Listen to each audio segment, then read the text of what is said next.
여러분 안녕하십니까? 70년 넘게 지속된 구속기간 계산 방식이 이 나라에서 오직 한 사람에게만 다르게 적용돼 윤석열 대통령이 풀려났는데요. 이에 대해 법원 행정처장을 맡고 있는 천대엽 대법관이 검찰이 즉시 항고를 제기해 상급심의 판단을 받아볼 필요가 있다는 입장을 밝혔습니다. 위헌 소지가 있다며 심우정 검찰총장이 즉시 항고 절차를 포기한 채 윤 대통령 석방을 지휘했지만 이와 배치되는 법원 입장이 나온 가운데 향후 검찰과 심우정 검찰총장의 행보가 주목됩니다. 첫 소식 박솔립 기자가 보도합니다. 대법관인 천대엽 법원 행정처장이 국회 법사위에 나와 윤석열 대통령의 구속 취소에 대해 검찰이 즉시 항고를 제기할 필요가 있다고 밝혔습니다. 저희들은 이제 그 재판부, 취소결정 재판부의 입장처럼 이 부분에 대해서는 즉시 항고를 통해서 상급심의 판단을 받는 것이 좀 필요하다라는 생각은 가지고는 있습니다. 오랜 실무 관행과 달리 구속기간을 날이 아닌 시간으로 계산한 법원 결정에 대해 검찰이 한 번 더 판단받을 기회를 스스로 포기했는데 사법부 수뇌부가 이 같은 입장을 밝힌 겁니다. 앞서 검찰은 즉시 항고 제도가 위헌 소지가 있다며 하지 않았다고 했습니다. 하지만 천 처장은 즉시 항고의 기회가 남아있다고 했습니다. 즉시 항고 기간 7일로 제가 알고 있습니다. 금요일까지로 제가 즉시 항고 기간이 남아있는 것으로 알고 있고 현행법상 즉시 항고는 구속 취소 결정으로부터 7일 안에 제기할 수 있습니다. 윤 대통령 구속 취소가 지난 7일 결정됐으니 오는 14일까지 시간이 있다는 겁니다. 구속이 되어 있지 않는 상태이기 때문에 즉시 항고에 따라 이제 상급심의 법적 판단을 하는 데는 특별한 장애는 없고. 천 처장은 검찰이 즉시 항고를 하면 이후 신병을 어떻게 처리하는지는 상급심의 판단에 따라 법에 정해진 대로 하면 된다고 했습니다. 천 처장과 함께 국회에 출석한 김서구 법무부 장관 직무대행은 즉시 항고는 위헌이 될 것이 명백하다며 심우정 검찰총장의 선택을 옹호하고 나섰다가 야당 측 지적을 받았습니다. 헌법재판소가 최종적으로 판단하지 않습니까? 네, 그렇습니다. 근데 차관이 여기에 대해서 위헌이라고 말씀하고 심은영 총장의 의견에 동조를 함부로 하면 됩니까?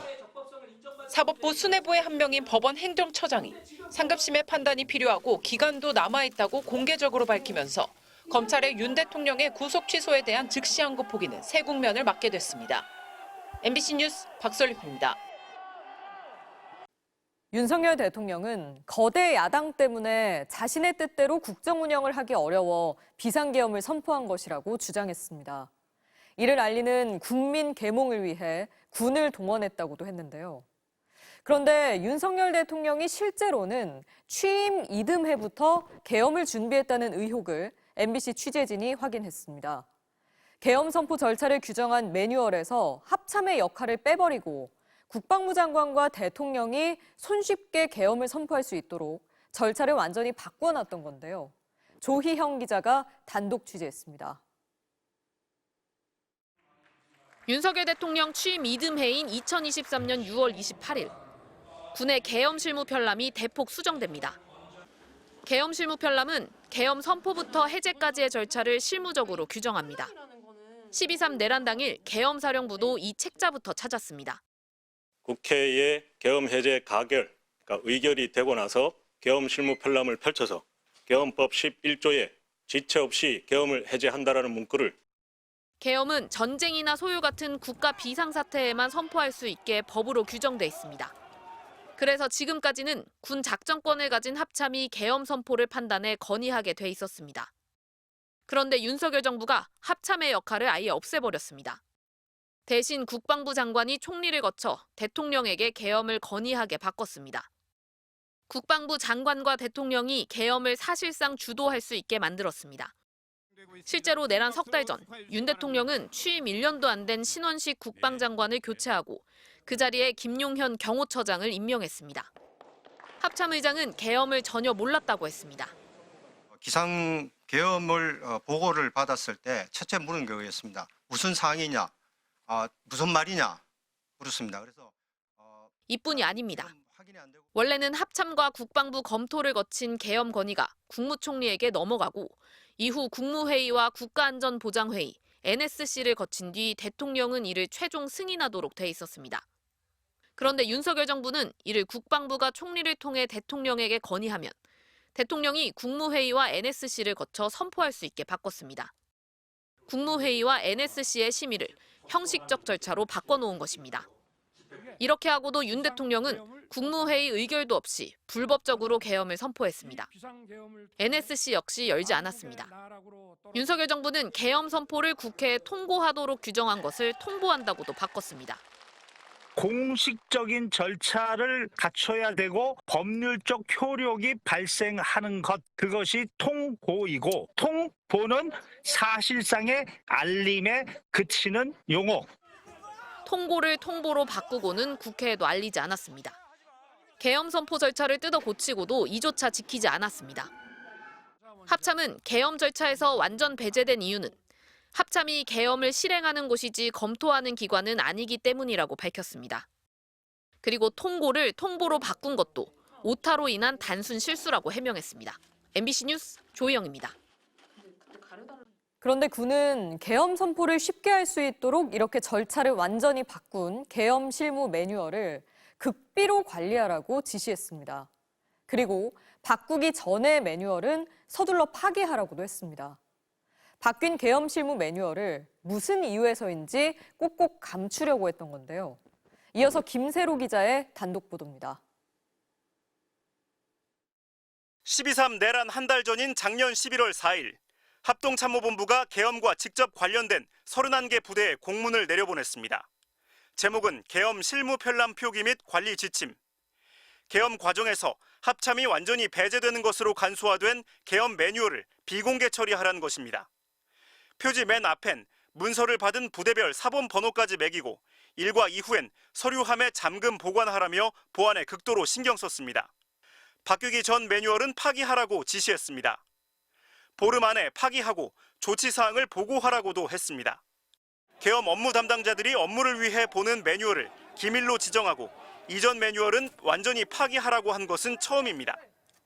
비공개 처리하면 외부 열람이나 복사도 안 되고 정보공개 청구 대상에서도 제외됩니다.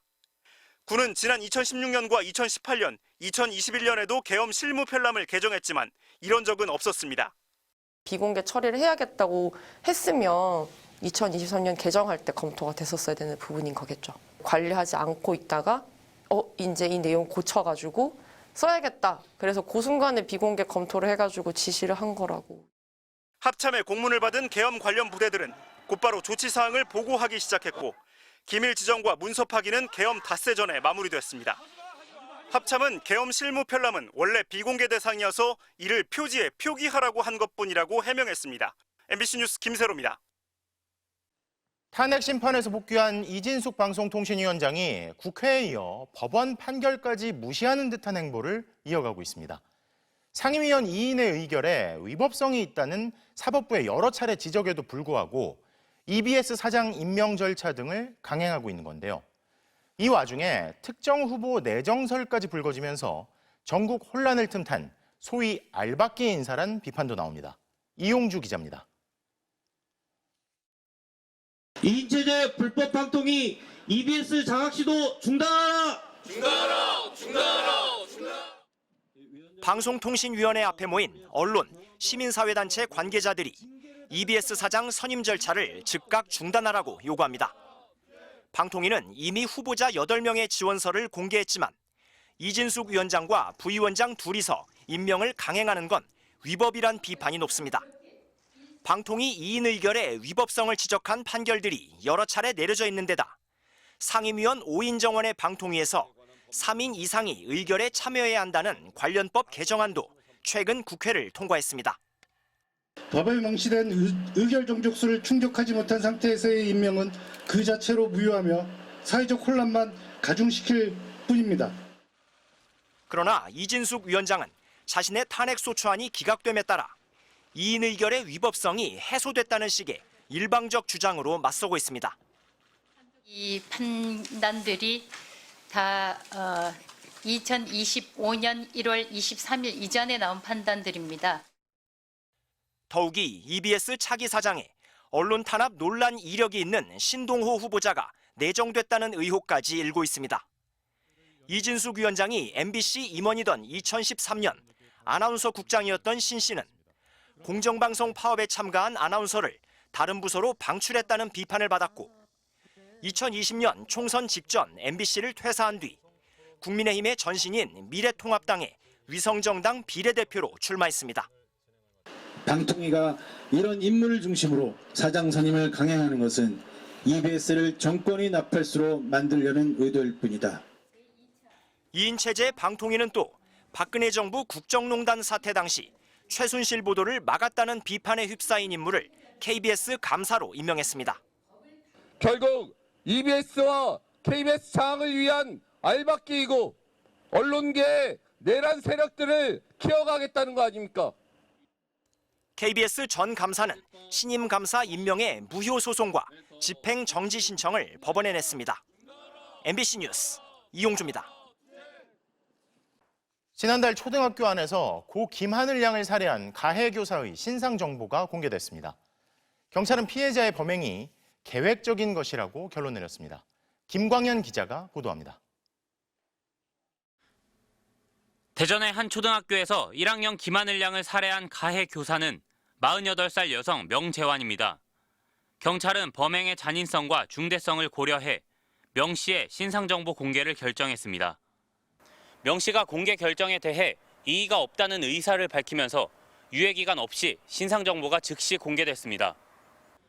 명 씨의 범행이 가정과 학교에서의 불화, 자신에 대한 불만으로 인해 쌓인 분노와 스트레스가 외부로 표출된 것이라고 경찰은 설명했습니다. 왜 죽였나요? 피해자한테 하실 말씀 없으신가요? 신상 공개됐는데 하실 말씀 없으세요? 또 명 씨가 흉기를 미리 구입하고 살인 기사를 검색하는 등 계획적으로 범행했다고 보고 미성년자 약취 유인 살해 혐의를 적용해 명 씨를 검찰에 송치했습니다. 13살 미만 미성년자를 약취, 유인해 살해한 죄의 법정형은 사형 또는 무기징역뿐입니다. 계획된 범행이라고 판단을 했고 미성년자를 약취, 유인해서 살해하면 이 죄명이 적용이 되고 형량은 일반 살인죄보다 무거워서 명 씨가 알아온 것으로 알려진 우울증과 범행은 직접적인 관련이 없다고 경찰은 판단했고 사이코패스, 이른바 반사회적 인격장애자는 아니라는 1차 소견을 받고 추가 검사를 진행 중입니다.